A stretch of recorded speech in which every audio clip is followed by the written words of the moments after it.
యేసుక్రీస్తు వారి నామములో ప్రతి ఒక్కరికి కూడా నా హృదయపూర్వకమైన వందనాలు తెలియపరుస్తున్నాను.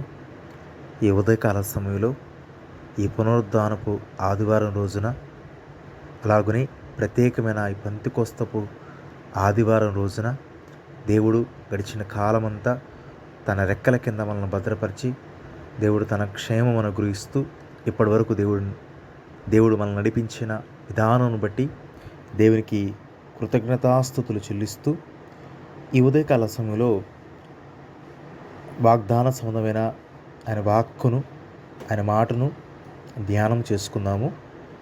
యోవేలు గ్రంథం 2వ అధ్యాయం 28వ వచనం. తరువాత నేను సర్వజనుల మీద నా ఆత్మను కుమ్మరింతును, మీ కుమారులను మీ కుమార్తెలను ప్రవచనములు చెప్పుదురు, మీ ముసలివారు కలలు కందురు, మీ యవనులను దర్శనములు చూతురు. ఆ దినములలో నేను పనివారి మీదను పనికత్తుల మీదను నా ఆత్మను కుమ్మరింతును. దేవాది దేవుడు యోవేలు ప్రవక్త ద్వారా అంత్యదినములో జరగబోయేదాన్ని, తన బిడ్డల ఎడల జరగబోయే దానిని ప్రవచనపూర్వకంగా దేవుడు తెలియపరుచుకుంటూ వచ్చారు. అంత్యదినములో దేవుడు సర్వజనుల మీద, ప్రతి ఒక్కరి మీద కూడా తన ఆత్మను కుమ్మరిస్తారని దేవుడు తెలియపరుచుకుంటూ వచ్చారు. దేవుడు అంటండి మనందరి మీద ఆయన ఆత్మను కుమ్మరించాలని, దేవుని ఆత్మ చేత మనం నడిపించబడాలని దేవుడు ఎంతో ఆశపడుతున్నాడు. దేవుని ఆత్మ కలిగిన వారుగా మనం ఉండాలని, అబ్బా తండ్రిని మొరపెట్టే ఆత్మ కలిగిన వారుగా మనం ఉండాలని, దాస్యమనే కాడి కింద మనం విడిపించబడాలని దేవుడు ఎంతో కోరుకుంటూ ఉన్నారు. అందుకనే పరిశుద్ధాత్మ దేవుడు మన మీద నిలిచి ఉండాలని ఆయన ఎంతగానో ఆశపడుతూ ఉన్నారు. అయితే పరిశుద్ధాత్మను పొందుకోవడం ద్వారా మనకు కలిగే ప్రయోజనాలను, దేవుడు పరిశుద్ధాత్మను పొందుకున్న తర్వాత ఆ వ్యక్తి జీవితం ఎలా ఉంటుందో అనేది 3 విషయాలను దేవుడు నా మదిలో ఉంచింది మీ ఎదుటకు తీసుకొస్తాను. మొట్టమొదటిగా పరిశుద్ధాత్మ మన మీదకు వచ్చినప్పుడు దేవుడు మనల్ని ఎలా ఉంచుతారనేది అపోస్తుల కార్యములు 1వ అధ్యాయం 8వ వచనం రాయబడి ఉంది. అయినను పరిశుద్ధాత్మ మీ మీదకు వచ్చినప్పుడు మీరు శక్తి నొందెదరు. పరిశుద్ధాత్మ మన మీదకి ఎప్పుడైతే వస్తుందో మనం దేవుని శక్తి కలిగిన వారుగా, దేవుని ఆత్మశక్తి కలిగిన వారుగా మనం మార్చబడుతూ ఉంటాం. చూడండి, కొన్ని శరీర కార్యములు, శరీర క్రియలు మనం జయించలేము. వాటిని జయించాలని ఎంతో ప్రయత్నం చేస్తాము, మన శక్తితో పోరాడతాము, కానీ వాటిని మనం జయించలేము. ఎప్పుడైతే పరిశుద్ధాత్మ మన మీదకి వస్తుందో, పరిశుద్ధాత్మ శక్తి మన మీదకి ఆవహిస్తుందో, అప్పుడు ఆ పరిశుద్ధాత్మ శక్తి ద్వారా శరీర క్రియలు మనం జయించే వారంగా మనం దేవుడు నిలబెడతాడు. ఈ ఉదయకాల సమయంలో పరిశుద్ధాత్మ శక్తి మనలో ఉంటే శరీర క్రియలను మనం జయించగలుగుతాము. పరిశుద్ధాత్మ మనలో ఉంటే, పరిశుద్ధాత్మ శక్తి మనలో ఉంటే మనం రోగుల మీద చేతులుంచి ప్రార్థన చేసినప్పుడు స్వస్థత పొందుతారని బైబిల్ లేఖనం చెప్తుంది. పరిశుద్ధాత్మ శక్తి మనలో ఉంటే దేవుని సువార్త ప్రకటించినప్పుడు, దేవుని వాక్కు ప్రకటించినప్పుడు అనేక మంది జీవితంలో కార్యాలు జరుగుతాయని దేవుని లేఖనం సెలవిస్తుంది. పరిశుద్ధాత్మ శక్తి మనలో ఉంటే దేవుని సన్నిధిలో ప్రార్థన చేసినప్పుడు ప్రార్థనకు సమాధానం మనం పొందుకుంటాము.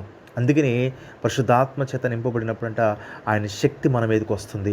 దేవుని శక్తి కలిగిన వారుగా, దేవుని బలము కలిగినగా మనం ఉండాలి అంటే కంపల్సరిగా పరిశుద్ధాత్మ దేవుడు మన మీద, పరిశుద్ధాత్మ దేవుడు మన హృదయంలో ఉండాలి.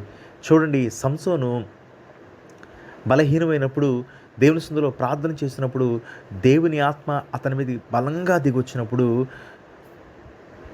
గాడిద దవడతో మరి ఫిలిస్తీయులను 1000 మందిని చంపినట్లుగా మనం చూస్తూ ఉంటాము. బలహీనపడినప్పుడు ఎప్పుడైతే దేవుని ఆత్మ తన మీదకి వచ్చిందో బలము పొందుకొని శత్రువును జయించినట్లుగా మనం చూస్తూ ఉన్నాము. ఈ ఉదయకాల సమయంలో దేవుని శక్తి మనలో ఉంటే, పరిశుద్ధాత్మ శక్తి మనలో ఉంటే మనం జయించలేని వాటిని కూడా దేవుడు మన జీవితంలో జయము అనుగ్రహింప చేస్తారు. ఎన్నో విస్తారమైన మాటలు దీని గురించి మనం మాట్లాడుకోవచ్చు, కానీ కొద్ది మాటలే నేను మీకు తెలియపరచాలనుకుంటున్నాను. రెండవదిగా, దేవుని ఆత్మ, పరిశుద్ధాత్మ మన మీదకు వచ్చినప్పుడు మనం ఎలా ఉంటామంటే, యోహాను సువార్త 16వ అధ్యాయం 13వ వచనం రాయబడింది. అయితే ఆయన అనగా సర్వసత్ సత్యస్వరూపి అయిన ఆత్మ వచ్చినప్పుడు మిమ్మును సర్వసత్యములకు నడిపించును.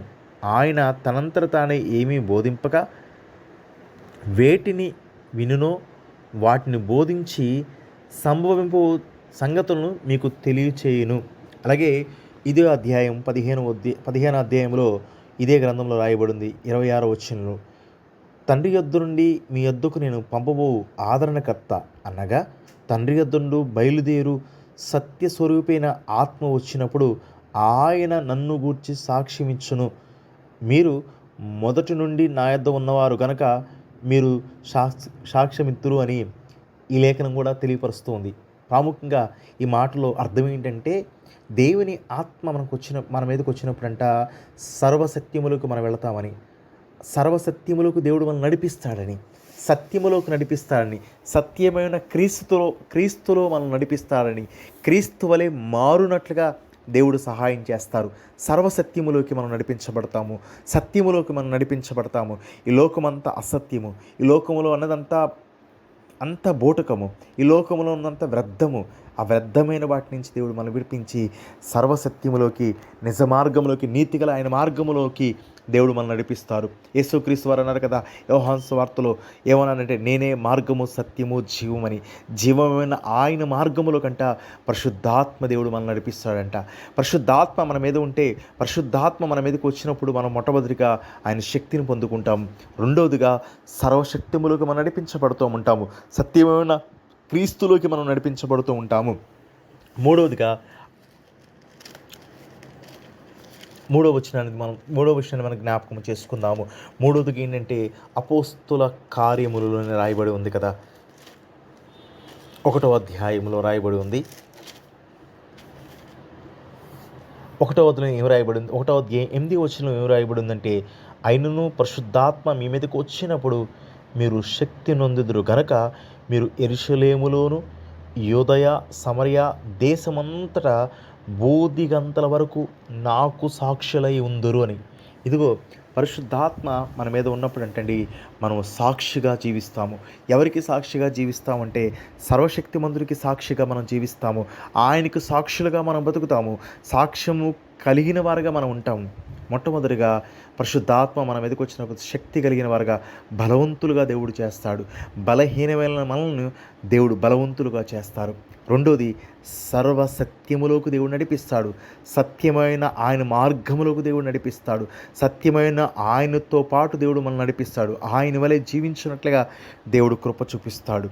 మూడవదిగా సాక్షిగా మనం బ్రతుకుతూ ఉంటండి. సాక్ష్యము కలిగిన వారుగా దేవుడు మనం చేస్తాడంట. ఇదిగో మీకు ఒక చిన్న విషయం చెప్తాను. జెమిమా రోడ్రిగ్స్ అనే ఒక యవనస్తురాలు, ఒక యవనస్తురాలు మరి ఇండియన్ ఉమెన్స్ క్రికెట్ టీంలో ఆమె మరి ఒక మంచి ప్లేయర్గా ఇప్పుడు కూడా ఆమె ఆడుతూ ఉంది. గడిచిన సంవత్సరంలో మరి ఆమె ఉమెన్స్ వరల్డ్ కప్ జరిగినప్పుడు ఆమె ఇంకా రేపు మ్యాచ్ సెమీఫైనల్ ఆస్ట్రేలియాతో ఆడవలసి ఉండగా ఆ ముందు రోజు వెళ్ళి ఒక ఆరాధనలో దేవుణ్ణి ఆరాధించి దేవుని శక్తి చేత నింపబడి పరిశుద్ధాత్మ చేత ఆరాధించినట్లుగా ఆమె సాక్ష్యమిస్తూ ఆ యొక్క ఆరాధన క్లిప్పింగ్స్ కూడా ఆమె తన సోషల్ మీడియాలో షేర్ చేసింది. ఎప్పుడైతే దేవుని ఆత్మచేత బలం పొందుకుందో, దేవుని ఆత్మచేత నింపబడిందో, దేవుని స్తుతిలో ఎప్పుడైతే తనను దేవుని ఆరాధించి దేవుని నామం ఎప్పుడైతే ఘనపరిచిందో, ఆస్ట్రేలియా సెమీఫైనల్లో ఆమె అద్భుతంగా ఆడి చక్కగా ఇండియా గెలవటానికి ఆమె కీలక పాత్ర పోషించినట్లుగా మనం ఆ వార్తాపత్రికలో కానీ సోషల్ మీడియాలో మనం చూస్తూ జరిగింది. ఆ గెలిచిన తర్వాత ఆమెకి మ్యాన్ ఆఫ్ ది మ్యాచ్ ఇస్తున్నప్పుడు ఆమె చెప్పిన మాట ఏంటంటే, సర్వశక్తిమంతుని దయవల్లే, నా దేవుని దయవల్లే, యేసుక్రీస్తు వారి వల్లే నేను ఈ మ్యాచ్ని మేము బాగా ఆడగలిగాను, ఆయన కృప వల్లే అని చెప్పి ఆయన నామమును గనపరిచి అనేక మంది ఎదుట దేవుని సందులో కొన్ని వందల కోట్ల మధ్య ప్రజల మధ్య ఆమె దేవుని గురించి సాక్ష్యం ఇచ్చింది. నిజంగా దేవుడు తనని సాక్షిగా వాడుకున్నారు. ఆస్ట్రేలియా ప్రభుత్వం కూడా ఆమెను ఘనపరిచింది. అప్పటి వరకు నిజంగా ఉమెన్స్ క్రికెట్ టీం అంటే ఎంతగా ఎవరు ఇష్టపడరు, ఎంతగా ఎవరు చూడరు. కానీ ఎప్పుడైతే జెమిమా రోడ్రిగ్స్ అనే పేరు సోషల్ మీడియాలో బయటికి వచ్చిందో అందరూ కూడా ఇంకా ఆమె గురించి వినటం, ఆమె గు ఆమె ఆమె ఆమె ఆడిన మ్యాచ్‌ని చూడటం, అలాగే దేవుడు ఆమెను ఘనపరిచిన ఘనతను దేవుడు చూడటం జరిగింది. ఈ ఉదయకాల సమయంలో దేవుని ఆత్మ ఒక క్రైస్తవులు అయిన మనకెందుకు అవసరం అంటే, దేవుని ఆత్మ చేత నింపబడిన వ్యక్తి శక్తి పొందుకుంటాడు. దేవుని ఆత్మ చేత నింపబడని వ్యక్తి సర్వశక్తిములోకి నడిపించబడతాడు. దేవుని ఆత్మ కలిగిన వ్యక్తి సాక్షిగా బ్రతుకుతాడు. నిజంగా ఈ ఉదయకాల సమయంలో దేవుని ఆత్మ కలిగిన వారుగా దేవుడు మనల్ని, మన కుటుంబాలని దేవుడు ఉంచునుగాక. అలాగనే దేవుని వాగ్దానము సెలవిస్తుంది. ఆయన ప్రతి ఒక్కరి మీద ఆత్మను అనుగ్రహిస్తారంట. అడుగు ప్రతి వానికి దేవుడు ఆత్మను అనుగ్రహింప చేస్తానని దేవుని లేఖనం సెలవిస్తుంది. ప్రియమైన దేవుని బిడ్డలారా, ఈ ఉదయకాల సమయంలో ఈ పునరుద్ధానపు ఆదివారం రోజున ప్రతి ఒక్కరం కూడా అయ్యా నీ ఆత్మచేతను నింపయ్యా, ఆత్మ లేని వారు నా వారు కాదు అంటున్నావు కదా ప్రభా. ఆత్మచేత మేము నడిపించబడాలయ్యా. పరిశుద్ధాత్మ శక్తి మా మీద ఉండాలి. పరిశుద్ధాత్మ చేత మేము నింపబడాలి. ఆదరణకర్త అయ్యా, ఇదిగో ఆదరణకర్త అనే అతనికి పేరు పెట్టబడుతుంది. సత్యస్వరూపి అని పేరు పెట్టబడుతుంది. సత్యస్వరూపి చేత ప్రభా మేము నడిపించబడాలి ప్రభా. అయ్యా తను మీకు సర్వసత్యములకు మేము నడిపించబడాలయ్యా. ఇదిగో అయ్యా మేము కూడా సాక్షులుగా బ్రతకాలయ్యా. అయ్యా తన బూదిగంతల వరకు మేము సాక్షులై ఉండాలయ్యా. అట్టి కృప మాకు దయచేయి ప్రభువా అని అందరూ ఈ ఉదయకాల సమయంలో మరి ఆయన వేడుకుందాము, ప్రార్థన చేసుకుందాము. దేవుడు మన ఈ పునరుద్ధానపు ఆదివారం రోజున ప్రభా నీకు వందనాలు స్తోత్రాలు చెల్లిస్తున్నానయ్యా. అయ్యా నీకు వందనాలు మీ కృపను బట్టి మీకు స్తోత్రాలు చెల్లిస్తున్నానయ్యా. గడిచిన కాలమంతా మీరు మమ్మల్ని కాపాడారయ్యా. అందును బట్టి మీకు స్తోత్రాలు, క్షేమం ఇచ్చారయ్యా. స్తోత్రాలు చెల్లిస్తున్నాము దేవా. అయ్యా మీ చల్లని రెక్కల కింద మమ్మల్ని భద్రపరుస్తున్నందుకు స్తోత్రాలు చెల్లిస్తున్నాను.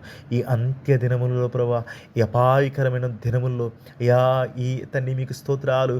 ఈ వేదనకరమైన దినముల్లో ప్రభా నీ ఆత్మ కలిగిన వారిగా మమ్మల్ని ఉంచండి అయ్యా. ఇదిగో నీ వాగ్దానము సెలవిస్తుంది. ఏవేలు ప్రవక్త ద్వారా, ఏవేలు దైవజనుడు ద్వారా ప్రభా మీరు సెలవిస్తున్నారు. అంత్య దినముల్లో ప్రతి ఒక్కరి మీద నా ఆత్మను కుమ్మరిస్తానని తండ్రి నీ ఆత్మచేత మమ్మల్ని నింపండి అయ్యా. నీ ఆత్మచేత మా బిడ్డలు నింపండి అయ్యా. నీ ఆత్మ కలిగిన వారుగా మేము ఉండాలయ్యా. అబ్బా తండ్రి అని మొరపెట్టే ఆత్మ మాలో ఉండాలయ్యా. ఇదిగో దాస్యం అనే కాడి కింద మమ్మల్ని విడిపించారు అయ్యా తండ్రి. అబ్బా తండ్రి అని మొరపెట్టే స్వాతంత్రాన్ని మాకు అనుగ్రహింప చేశారయ్యా. అయ్యా ఆత్మ లేనివాడు నా వాడు కాదు అని విలేఖనము సెలవిస్తుందేవా. నీ ఆత్మ కలిగిన వారు ఏమి ఉండాలి అయ్యా. నీ ఆత్మ కలిగిన వారు శక్తి కలిగి ఉంటారని విలేఖనము సెలవిస్తుంది. నీ ఆత్మ కలిగిన వాడు సర్వశక్తిములోకి నడిపించబడతాడు అని విలేఖనము సెలవిస్తుంది. నీ ఆత్మ కలిగిన వారు అయ్యా అయ్యా సాక్షులై ఉంటారని విలేఖనము సెలవిస్తుంది ప్రభా. అయ్యా ఈ వాక్యం విన్న ప్రతి ఒక్కరిని జ్ఞాపకం చేసుకోండి, వారిని దర్శించండి. నీ ఆత్మ కలిగిన వారుగా వారిని ఉంచమని ప్రార్థన చేస్తున్నానయ్యా. అదిగో మేము బలహీనమైనప్పుడు అయ్యా మా వల్ల కాదు, మేము జయించలేనప్పుడు అనుకున్నప్పుడు నీ ఆత్మను బలపరిచి ధైర్యము చేత నింపి మమ్మల్ని ముందుకు నడిపిస్తుందయ్యా. నీ ఆత్మ ఉంటే బలవంతులుగా మార్చబడతాము. మీ ఆత్మ ఉంటే పిరికివారుగా మేము ఉండమయ్యా. మీ ఆత్మ కలిగిన వారమైతే ప్రభా అయ్యా తన సమస్తముని నామం పేరట జయించువారుగా మేము మార్చబడతామయ్యా. నీ ఆత్మ కలిగిన వారుగా మమ్మల్ని చేయండి అయ్యా. ఈ ఉదయకాల సమయంలో అయ్యా ప్రతి ఒక్కరిని మీ గాయపడిన స్థలాలకు సమర్పించుకుంటూ నీ ఆత్మ కలిగిన వారుగా మమ్మల్ని ఉంచమని వేడుకుంటూ ఈ పెంతుకోస్తు ఆరాధన రోజున ప్రభా నీ ఆత్మ చేత ప్రభా ఈరోజు ఆరాధనలో ఎంతమంది అయితే పాలు పంచుకుంటున్నారు, నీ సన్నిధికి వచ్చి ఎంతమంది అయితే ఆరాధన చేస్తున్నారు, వారందరి మీద ప్రభా నీ శక్తి కుమ్మరించబడాలి. నీ ఆత్మ కుమ్మరింపు వారి మీద జరగాలి ప్రభా. సహాయము చేయమని వేడుకుంటూ బ్రతిమలాడుకుంటూ యేసు క్రీస్తు వారి నామం పేరిట అడిగి వేడుకుంటున్నాను తండ్రి. ఆమేన్. యేసుక్రీస్తు వారి నామములో ప్రతి ఒక్కరికి కూడా నా హృదయపూర్వకమైన వందనాలు తెలియపరుస్తున్నాను. ఈ ఉదయకాల సమయంలో ఈ పునరుద్ధానపు ఆదివారం రోజున అలాగనే ప్రత్యేకమైన ఈ పెంతెకోస్తపు ఆదివారం రోజున దేవుడు గడిచిన కాలమంతా తన రెక్కల కింద మనల్ని భద్రపరిచి దేవుడు తన క్షేమమునకు